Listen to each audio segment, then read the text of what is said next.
Okay, welcome back to my kitchen. I have not done a video in about a month, and everyone can guess why. It's been busy.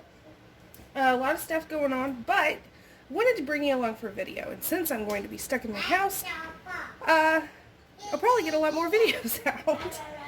So, today it's something super simple but super comforting, and it's something that you can make with any type of leftover meat. Of course, you could plan to do this, but you don't have to. I am making a beef pot pie. And let me tell you, my husband was completely thrilled and completely taken by surprise the first time I made this. Because he's like, wait, beef, not chicken?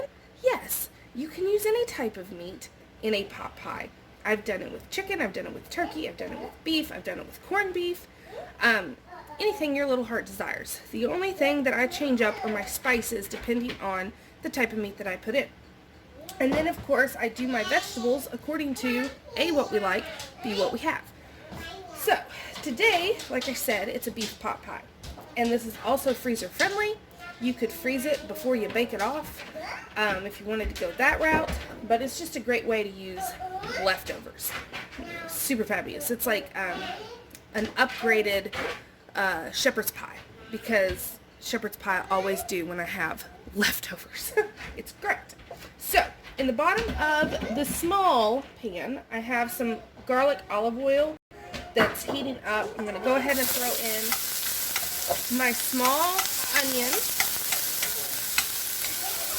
And then while this is starting to saute, I'm going to chop up 2 to 3 carrots, just depending on how I feel once I start putting them in.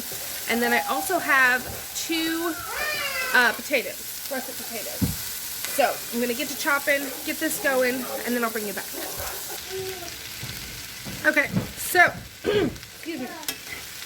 I just added the carrots and potatoes, and I did add all 3 carrots and then the 2 potatoes.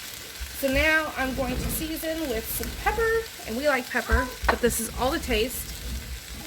Some salt, and I like to go slightly heavy on the salt just because the potatoes will absorb a lot of that, and salt is flavor. And then we're just going to let this saute for about 10 minutes. You don't have to do this step, but it kind of gets an extra layer of flavor on your vegetables, and it also makes it to where they don't have to cook as long to be done in the pot pie. Because the worst thing is to have your crust brown up and the inside still have undone vegetables. So this is just kind of a fail-safe so that doesn't ever happen to you. Okay, so what I've done right here. This is an 8-inch cast iron. I have my oven preheating to 350 degrees, and I put 1 of the pie crusts in the bottom.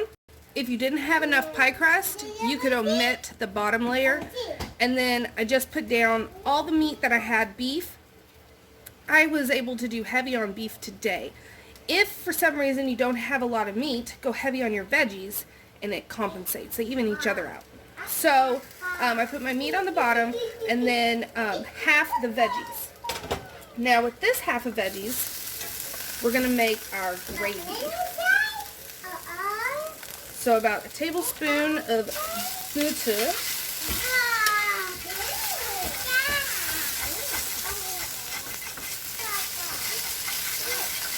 Get that all melted. And then we're going to add some flour. About a 1/4 cup should be all we need. And then just cook that for a minute or so until you can't see white anymore. Very scientific. Oh, lost the potato. You just don't want that raw flour taste in your food.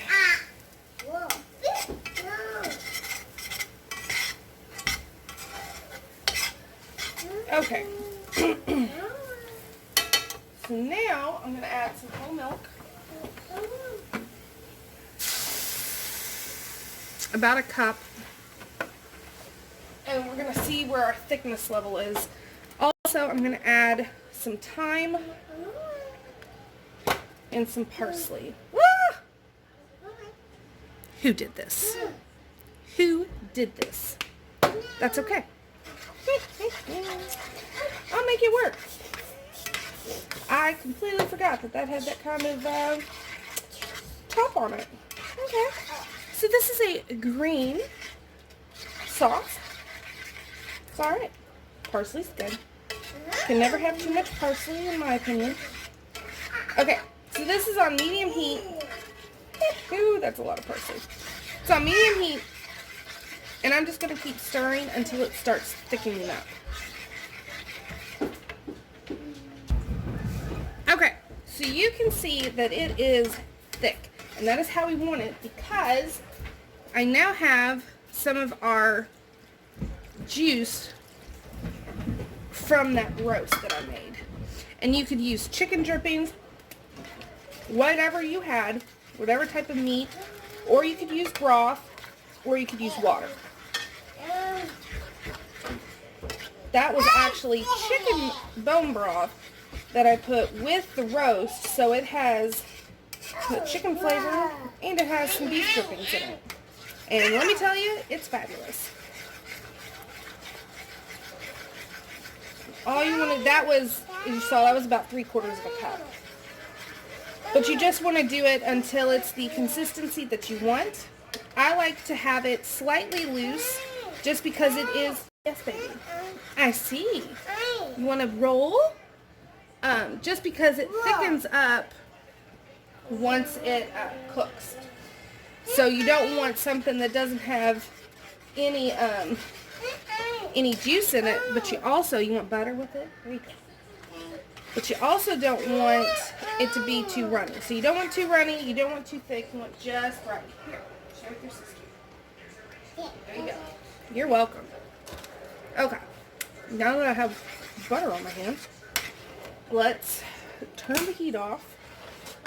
Switch it so you can see what I'm doing. Now you could also do all this in one pan if you had a big enough pan. I just find it easier to do it this way. Also, you could do it in one pan if you had if you weren't going to do the bottom layer, and also if you were going to make this into a shepherd's pie versus a pie crust. Because say you don't have any flour, you could thicken it with mashed potatoes and then put more mashed potatoes on top. Super easy way to use potatoes, leftover mashed potatoes, etc., etc. Okay. Oh, I guess I should taste it. Perfect. Perfect. So, now all you do is put your other pie crust on top. Maybe. If I can get it open. This would also be good. I have so many recipes for you today in this one recipe. If you had biscuits, leftover biscuits, you could bake this and then the last 5 minutes throw those already cooked biscuits on top. Delicious. Okay. Doesn't have to be fancy. You just want to make sure that stuff's not gonna seep out. The more rustic looking, the better it tastes. Okay. Doop, doop, doop, doop. Beautiful. Gonna give it, normally do an egg wash. So, 1 egg and like a tablespoon of water. Whisk it real good and then brush it over the top. But I have to conserve my eggs because I don't have laying chickens right now. I have chickens. They don't lay anything. They're freeloaders. So I have to depend on a friend or the store. And the friend, of course, is using her eggs. And the store doesn't have any. So, I see. So I have to use what I have. I'm choosing to omit that today. So it's not going to be like that glossy dark brown finish. But that's okay. It'll still be delicious. So, into the oven until golden brown and you can smell it. Usually about 30 to 45 minutes. Alright, so here is the finished product. You want to let it sit for probably 15 minutes before you cut into it, just to let everything set up. But once you've done that, you can of course cut into it and enjoy.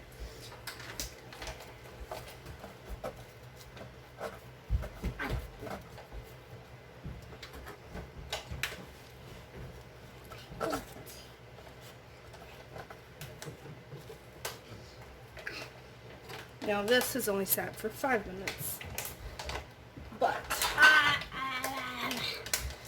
my kids are getting rowdy, so I wanted to go ahead and show you.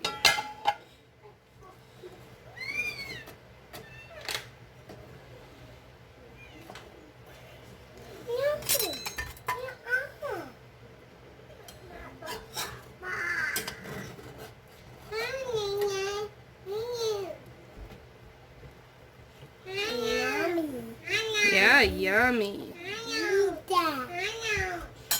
So there it is, fresh out of the oven. So of course if I let it set up a little more, it would stand up a little better, but you can see that it's loaded down and it is delicious smelling. So I will leave you guys to it, and I will see you all on my next video. Thanks for watching.